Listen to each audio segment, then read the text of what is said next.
ఆలేరు నియోజకవర్గం తుర్కపల్లి మండలం వేల్పపల్లి, దత్తయ్యపల్లి, ఇబ్రహీంపూర్ గ్రామాలలో జాతీయ ఉపాధి హామీ పథకం నిధుల ద్వారా మంజూరైన సీసీ రోడ్లను ప్రభుత్వ విప్ ఆలేరు ఎమ్మెల్యే పీర్ల ఐలయ్య ప్రారంభించారు. ముందుగా స్థానికంగా ఉన్న అంబేద్కర్ విగ్రహానికి పూలమాలలు వేసి నివాళులర్పించారు. గ్రామాల ప్రతి లక్ష్యంగా కాంగ్రెస్ ప్రభుత్వం పనిచేస్తుందని అన్నారు. ఇచ్చిన మాట ప్రకారం 4 గ్యారెంటీలను అమలు చేసిన ఘనత కాంగ్రెస్ పార్టీదేనని అన్నారు.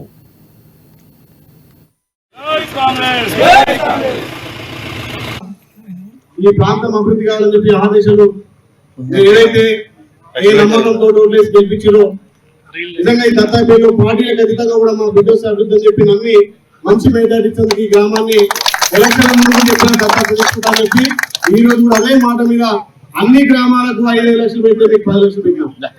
ఇప్పుడు అనుకున్న ఇంకేం సమస్యలు ఉన్నాయి, మళ్ళీ ఇప్పుడు వచ్చే నా స్పెషల్ ఫండ్ నుంచి కూడా మళ్ళీ ఒక 10 లక్షలు మంజూరు ఇప్పుడే చేస్తుందని చెప్పి మీకు మాట ఇస్తూ ఇది మీ అందరి చేత ఎన్నుకోబడ్డ ప్రజాపాలన. ఈ ప్రజాపాలనలో ప్రజలందరూ అభివృద్ధి వైపు ముందుకు పోవాలి. తల్లి సోనియం ఇచ్చినటువంటి అభయస్థం 6 గ్యారెంటీల్లో మీరందరూ ఆస్వాదించినటువంటి 48 గంటల్లోనే 2 స్కీమ్లు ఇంప్లిమెంట్ చేయడం జరిగింది. ప్రతి పేదోడికి 10 లక్షల వరకు ఉచిత ఆరోగ్యం. అదేవిధంగా మా అక్క చెల్లెలు మహిళలందరూ కూడా ఎక్కడికి పోయిన రాష్ట్ర నలుగురులో మీరు ఆర్టీసీ బస్ ఎక్కితే